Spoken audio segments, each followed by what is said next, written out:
Minister interacts with Chief Ministers of 10 states, says efforts to contain COVID-19 prove effective.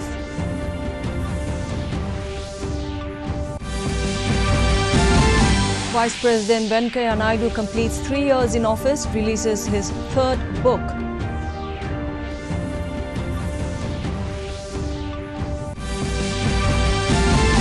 COVID-19 cases dip below 55,000 in single day in the country. Northeast sees gradual rise in cases.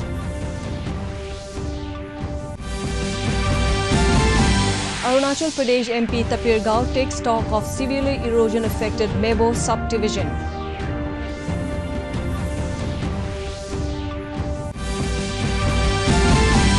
And Meghalaya experiences major setback in tourism due to COVID-19 pandemic. Good evening, viewers, and a warm welcome to Northeast News Bulletin. I'm Chongamla Tumra, and now the details. Prime Minister Narendra Modi today said efforts to contain the COVID-19 pandemic are proving effective as the percentage of active COVID cases had decreased and recovery rate has increased.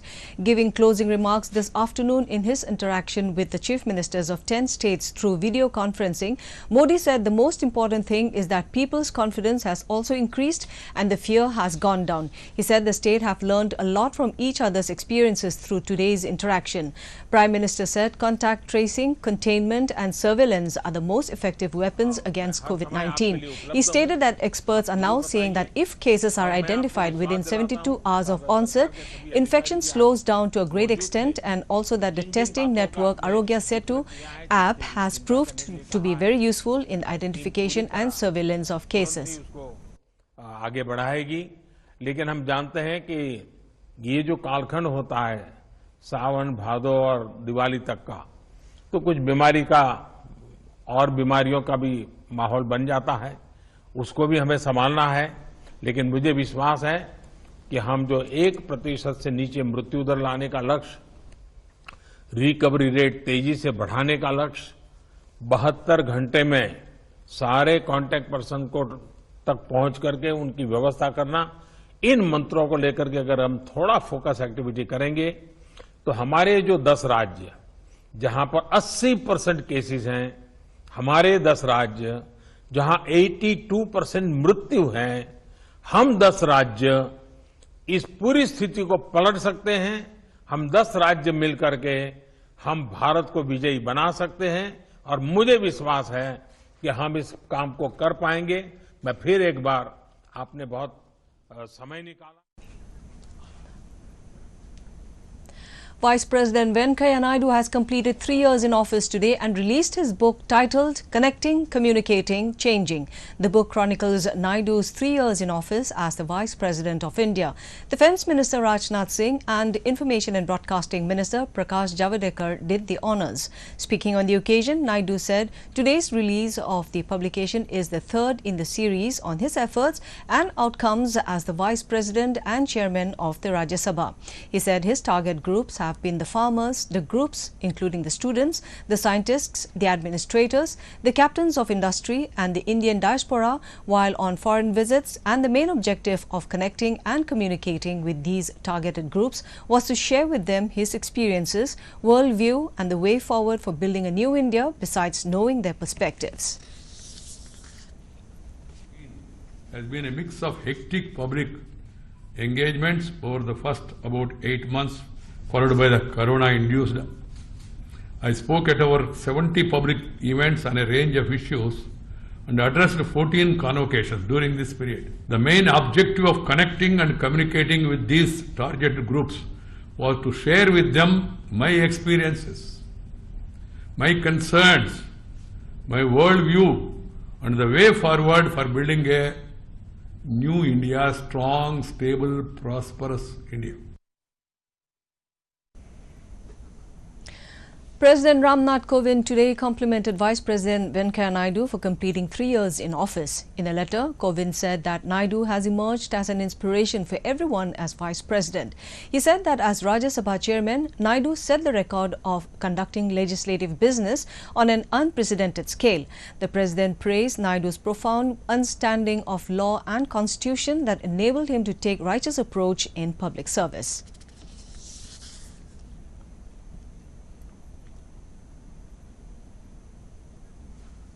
In the corona update from the country, COVID-19 cases dipped below 55,000 in a single day today after the country recorded above 60,000 cases daily for 4 days on the trot. The case fatality rate has also dropped below 2%. As per data, the recoveries in the country have surged to 15,83,489, whereas the total number of cases in the country now stands at 22,68,675, out of which 6,39,929 account as active cases. The nationwide death toll rose to 45,257. According to ICMR, till 10th August, a total of 2,52,81,848 samples have been tested. In the corona update from the region, cases seem to be on the rise in almost all the states. As per data in Assam, the total cases stand at 61,739, recovered 43,586 and death at 151. Arunachal Pradesh, total case 2,231, recovered 1,592 and deaths 3. Meghalaya, total cases 1,114, recovered 498 and death 6. Manipur, total cases 3,853, recovered 2,122 and death 11. Mizoram, total cases 623, recovered 323 and death nil. Nagaland, total cases 3,011, recovered 973 and death 8. Sikkim, total cases 910, recovered 510 and death 1. Tripura, total cases 6,372, recovered 4,656 and total death at 43. In the corona update from Assam through a tweet by State Health Minister Himanta Biswa Sharma, a number of 1,261 patients were discharged on the 10th of August. With this, the total number of discharged now stands at 43,586. As per data, the total number of COVID-19 cases stand at 61,737, out of which 17,997 account as active patients, while with 6 more deaths, 3 from Kamrup Metro reported in the last 24 hours. The death toll of the state has now increased to 151. In the corona update across the world, the overall number of global coronavirus has crossed the 2 crore mark with 2,1,019 cases, while the death toll has reached 7,50,000. According to World Health Organization, COVID-19 cases have doubled in 6 weeks since mid-March. However, it insisted that it is never too late to take action to suppress this crisis. Meanwhile, the US accounts for the world's highest number of infections at 85,821 and fatalities at 1,62,919. Arunachal Pradesh East Lok Sabha MP Tapir Gao, along with Kini Singh, Deputy Commissioner of East Siang District, on 10th August, visited the severely erosion-affected Mebo subdivision and took stock of the situation. The mighty Siang has eroded several acres of fertile agricultural land in at least 10 villages of the subdivision. Bamboo groves, horticulture gardens, woodland and major portion of the 100-kilometer-long Mebo-Dhola road have been eroded by the turbulent Siang this year.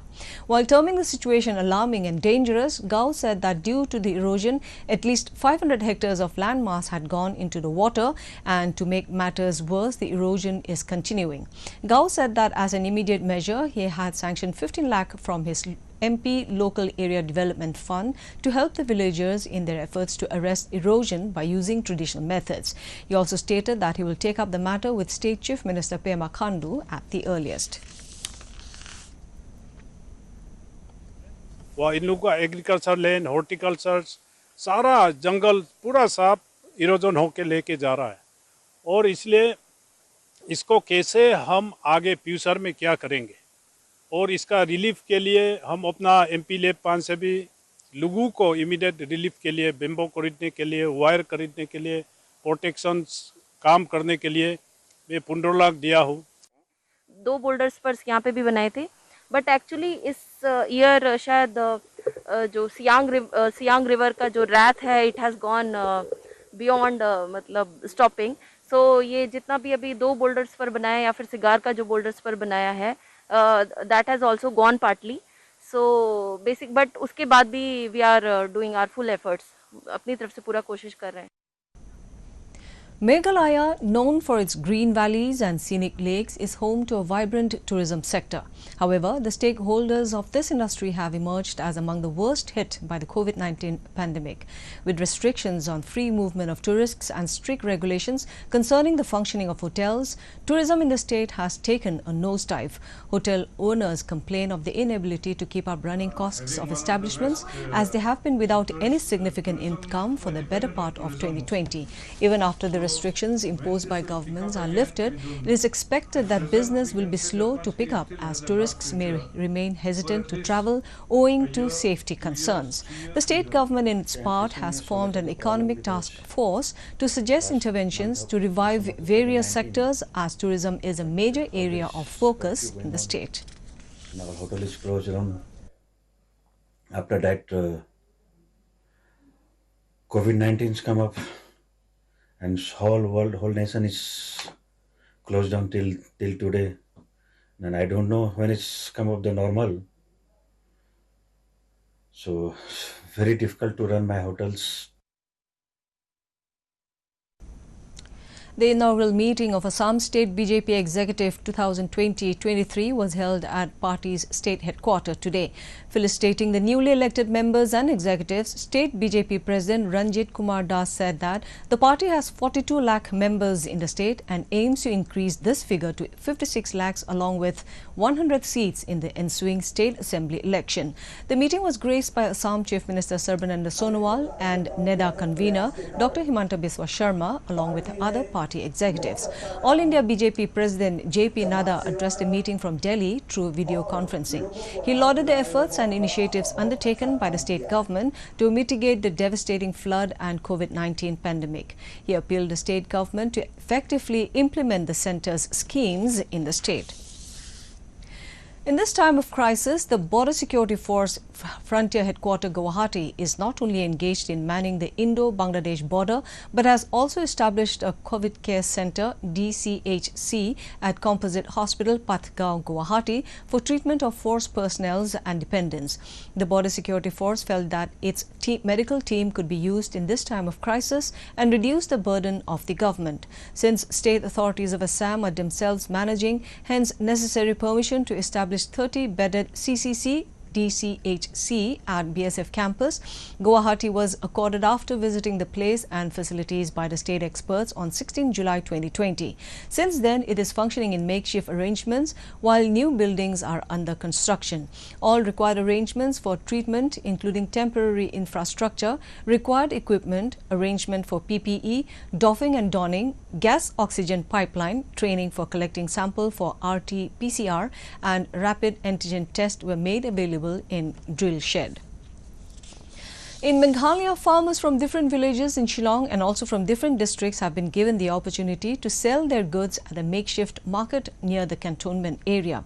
For several months, the farmers or the sellers have been paying money for using the space or for setting up their stalls to sell their goods at this makeshift market. The amount varies from Rs 30 to 50 for the stall, and another Rs 10 is charged per basket. It is alleged that no fixed amount is being charged officially from the vendors. DD News interacted with the vendors as well as Urban Affairs Minister Hamlet Dohing to find the truth. While the vendors allege that they are not allowed to put up their stalls if they fail to make payment, the minister on the other hand said no tax should be imposed on the farmers at this time of crisis. He even directed the department to withdraw the order where a directive was issued to the vendors to pay Rs 10 per basket for their items. Assam seems to oscillate between improvement and damage caused by the floods, with an increase in the number of villages affected.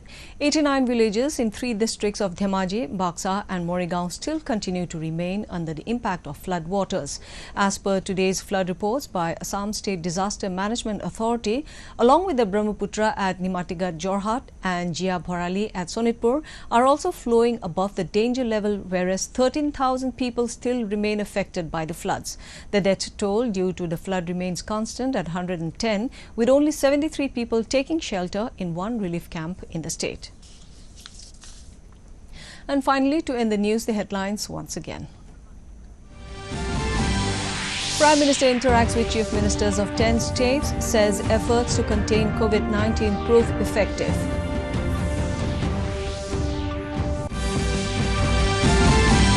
Vice President Venkaiah Naidu completes 3 years in office, releases his third book.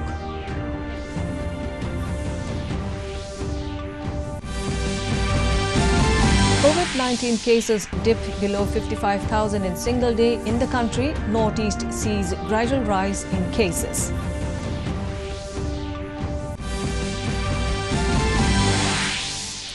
Arunachal Pradesh MP Tapir Gao takes stock of severely erosion-affected Mebo subdivision.